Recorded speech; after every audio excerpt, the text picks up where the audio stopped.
नमस्कार साथियों, एक बार फिर आपके समक्ष आज किसानों के मुद्दों को लेकर के जनता के मध्य में आया हूं। मैं एएफ प्रसाद भारतीय, अखिल भारतीय परिवार पार्टी का तेलंगाना प्रदेश प्रभारी और लखनऊ लोकसभा प्रभारी। जैसा कि आप जानते हैं साथियों कि पिछले कुछ हफ्तों से हमारे किसान साथी जो पंजाब से, हरियाणा से, उत्तर प्रदेश से, राजस्थान से और देश के विभिन्न कोनों से अपनी अपनी परेशानियों को, दिक्कतों को, तकलीफों को लेकर के जब देश की राजधानी दिल्ली की ओर कूच कर रहे थे, तो देश की सरकार को जब उनको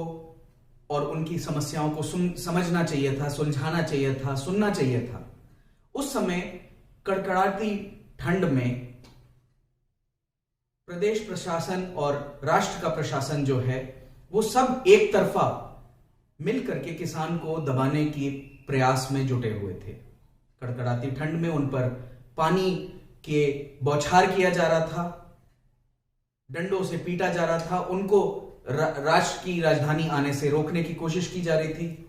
और इन सभी बातों में हमने देखा कि कुछ भी करके देश के अन्नदाताओं की आवाज को दबाने की भरसक प्रयास देश की सरकार कर रही थी। दुख हुआ,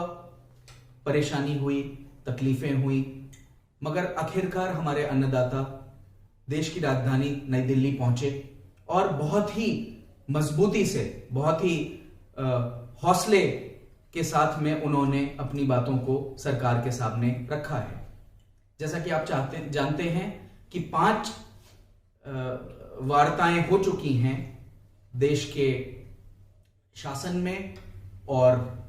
किसानों के बीच में, मगर अभी तक भी कोई हल नहीं निकला है। क्योंकि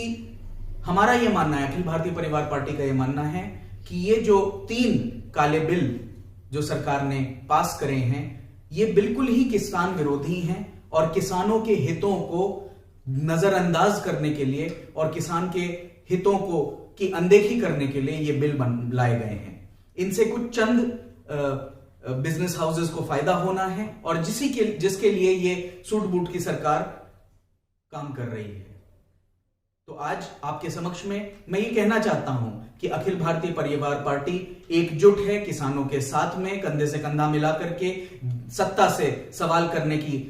कोशिश कर रही है, चेष्टा कर रही है, संघर्ष कर रही है। और इस संघर्ष में हम आपका सहयोग चाहते हैं कि आज आपको यह मानना पड़ेगा, आपको यह समझना पड़ेगा कि जब किसान अपनी गाढ़ी मेहनत से अन्न को उपजाता है और उसको मंडी में लेकर के आता है और उसको हम खरीदार खरीदते हैं और उसका सेवन करते हैं, तो आज अगर आपने खाना खाया है तो आज किसी किसान आपको ये जानना पड़ेगा कि वो खाना किसी किसान की वजह से आपके प्लेट तक पहुंचा है। जैसा कि आप जानते हैं कि एक बहुत ही गहन संकट किसानों के ऊपर में मंडरा रहा है और आज हमको किसानों के साथ में उनके सहयोग देना चाहिए, उनके साथ खड़ा होना चाहिए और हर तरीके से, जिस तरीके से भी आप सक्षम हैं, किसानों की आवाज बनिए, उनकी आवाज को बहरी गूंगी सरकार तक पहुंचाने का प्रयास करें। आने वाले दिनों में जब किसान का संघर्ष, अगर ये सरकार फिर भी उनकी बातों को नहीं सुनती है, नहीं समझती है, इस लॉ को वापस नहीं लेती है, रिपेल नहीं करती है, तब तक हम किसानों के संघर्ष में उनके साथ खड़े हैं। चाहे बारिश आए, चाहे धूप हो, चाहे कड़कड़ाती ठंडक हो, हम किसान के साथ में डटे रहेंगे। हम पीछे हटने वालों में से नहीं हैं और हम उम्मीद करते हैं कि आज किसानों के साथ में देश के युवा, देश के जितने भी जनता है, लोग हैं, वो सब किसानों की पैरवी करेंगे। क्योंकि देश एक कृषि प्रधान देश है, देश बिजनेस प्रधान देश नहीं है, देश एक कृषि प्रधान देश है। और अगर अन्नदाता नहीं होंगे, आज देश के किसान नहीं होंगे, तो इस बात में कोई शंका नहीं है कि आप और मैं भी बहुत दिन तक नहीं रह पाएंगे।